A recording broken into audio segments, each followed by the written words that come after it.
red bikini like it was armor, like she was daring the whole world to say something. But when she caught me watching, she didn't flinch. She turned, slow and deliberate, her eyes finding mine with a sharpness that cut through the salt air. "Eyes are up here," she said. Her voice wasn't angry, it was testing, measuring. Like she'd said those words 100 times to 100 different men who all failed whatever came next. But I wasn't those men. I held her gaze, steady and unbothered, and said the only thing that felt true. "You wore that bikini on purpose." She paused. The ocean crashed behind her. A seagull screamed somewhere overhead. And for 3 heartbeats, neither of us moved. Then her lips curved. Not a smirk, not a grin, but a real smile. The kind that sneaks out before you can stop it. "Maybe I did," she said softly. And something in her voice made me realize this woman wasn't just my neighbor. She was someone who'd been broken the same way I had, someone who'd forgotten what it felt like to be seen. Her name was Juliana.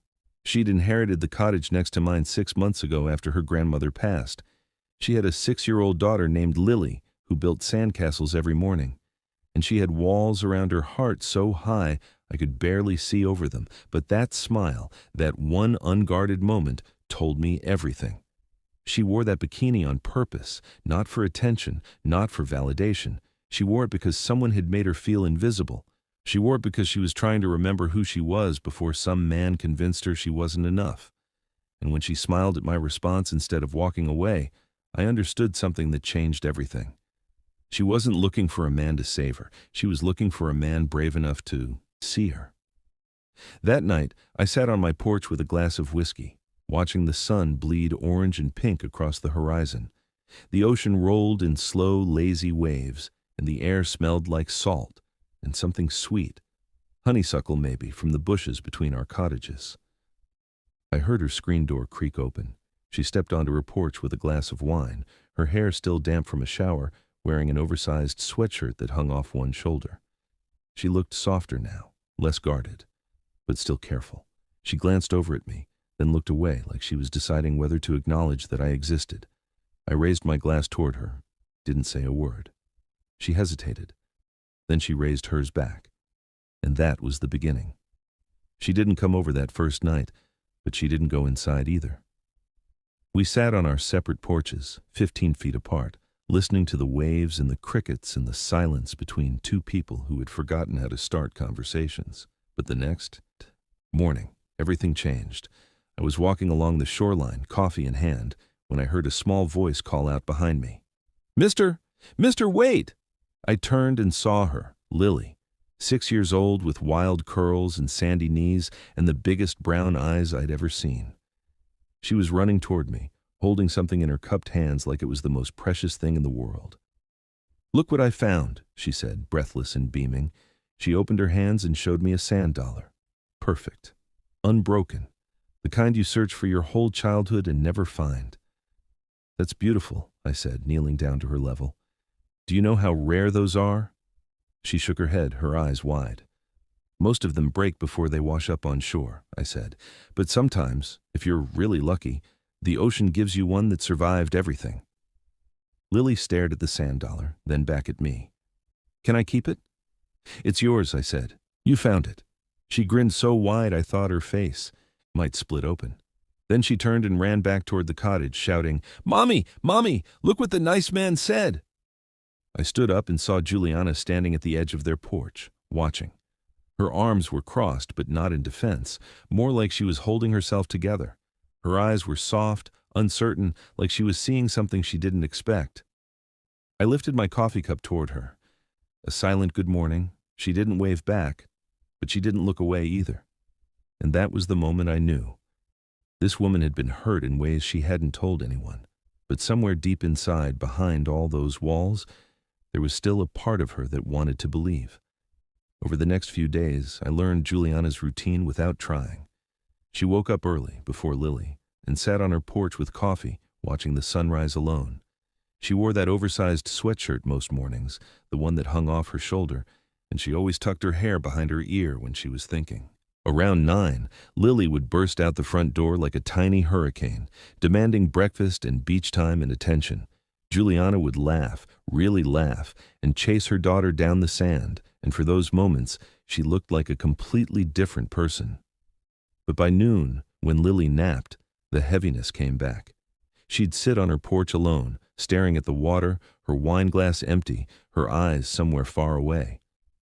I didn't know what she was thinking about, but I recognized the look. It was the same look I saw in the mirror every morning. The look of someone replaying every conversation, every mistake, every moment where things went wrong. The look of someone wondering if they'll ever feel whole again.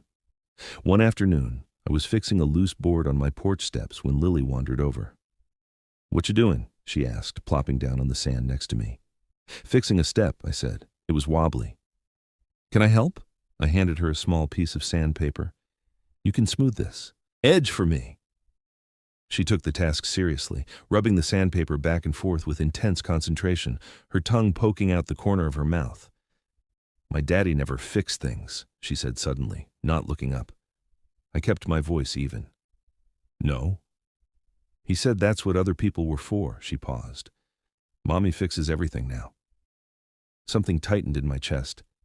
"Your mommy sounds pretty strong," I said. Lily nodded. "She is.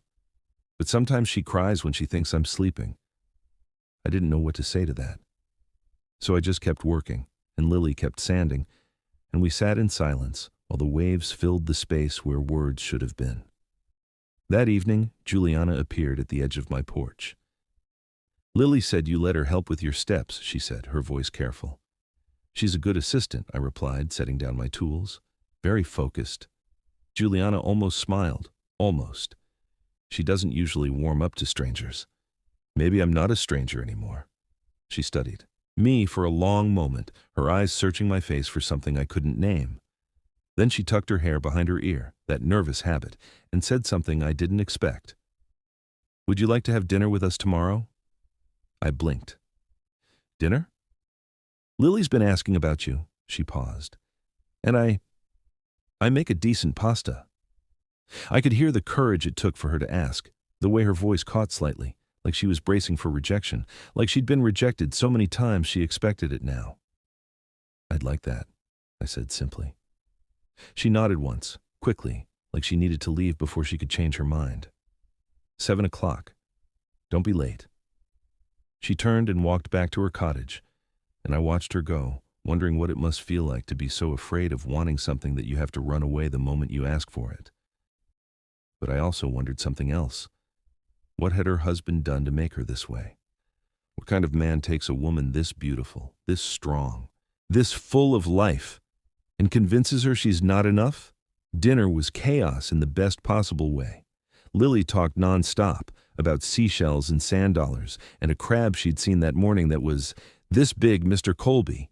She demonstrated with her hands spread wide, nearly knocking over her juice. Juliana apologized 3 times for the noise, but I waved her off. "This is the best dinner I've had in years," I said honestly. She looked at me like I was speaking another language. "It's just pasta." "It's not about the pasta." She held my gaze for a moment, then looked away, busying herself with Lily's napkin. After dinner, while Lily watched cartoons in the living room, Juliana and I sat on her back porch with wine. The ocean was dark now, just the sound of waves and the occasional flash of distant lightning on the horizon. "Can I ask you something?" she said quietly. "Anything." "The day we met, on the beach." She paused, swirling her wine. "Why weren't you, I don't know, why weren't you like the others?" "The others?" "The men who look at me like I'm something to conquer, something to win." She shook her head. "You didn't look at me that way." I took a sip of my wine, choosing my words carefully. "Because I wasn't looking at your body, Juliana. I was looking at you." She was quiet for a long moment. "My ex-husband," she said finally, her voice barely above a whisper. "He used to tell me I'd let myself go, that I wasn't attractive anymore, that I was lucky he stayed." My jaw tightened, but I didn't interrupt. "I believed him," she continued. "For 7 years I believed every word. I stopped wearing anything that made me feel pretty. I stopped looking in mirrors. I stopped..." She trailed off, her eyes glistening. "You stopped seeing yourself," I finished softly. She nodded, wiping her eyes quickly, like she was embarrassed by the tears. "The bikini," she said. "That day on the beach, It was the first time I'd worn one in 3 years. I woke up that morning and decided I was done letting him live in my head. "That's not weakness," I said. "That's the bravest thing I've ever heard." She looked at me then, really looked at me, and I saw something shift behind her eyes. Not trust, not yet, but the beginning of it, the first crack in the wall. "Why are you being so kind to me?" she asked. "Because someone should be." She didn't say anything else, but she didn't look away either, and when she finally went inside to put Lily to bed, she paused at the door. "Colby?" "Yeah? Thank you for seeing me." I nodded. "Good night, Juliana." She smiled, that real smile, the one that sneaked out before she could stop it, and disappeared inside. I walked back to my cottage in the dark, the sand cool beneath my feet, the stars scattered across the sky like someone had spilled a jar of light. And for the first time in 3 years, I felt something I thought I'd buried with my wife. Hope. But what I didn't know, what I couldn't have known, was that Juliana's past was already on its way. Her ex-husband Marcus had heard she was finally happy, and men like Marcus don't let go of what they think belongs to them, not without a fight. The weeks that followed were the quietest kind of magic. Morning coffee on separate porches became morning coffee on the same porch. Dinner invitations became a standing arrangement, Tuesday, Thursday, Sunday. Lily started calling me Mr. Colby like it was my official title, and she'd grab my hand without asking whenever we walked to the beach. I didn't push Juliana. I didn't ask questions she wasn't ready to answer. I just showed up, every day, consistently, like the tide. And slowly, so slowly I almost missed it, her walls began to crack. One evening, after Lily had fallen asleep on the couch with sand still in her hair, Juliana and I sat on the back porch, watching heat lightning flicker over the ocean. The air was thick and warm, smelling of rain that hadn't fallen yet. "Tell me about her," Juliana said quietly. I didn't have to ask who she meant. "Her name was Grace," I said, the word still tender after 3 years. "She was a terrible cook, burned toast every single morning. But she'd serve it to me anyway, laughing, saying burnt bread builds character." Juliana smiled softly. "She sang in the shower," I continued, "badly, really badly. But I'd stand outside the bathroom door just to listen because she sounded so happy." My throat tightened, but I kept going. "When she got sick, she made me promise not to stop living. She said, 'Colby, don't you dare turn into a ghost. Find someone who makes you feel alive again.'" Juliana was quiet for a long moment, then she reached over and placed her hand on mine. She didn't say anything. She didn't need to. That touch said everything. "I see your pain. I'm not afraid of it. You're not alone." 3 days later, everything changed. Lily was building sandcastles near the water, while Juliana and I sat in beach chairs watching her work. The sun was high, the waves gentle, and for a moment, everything felt perfect.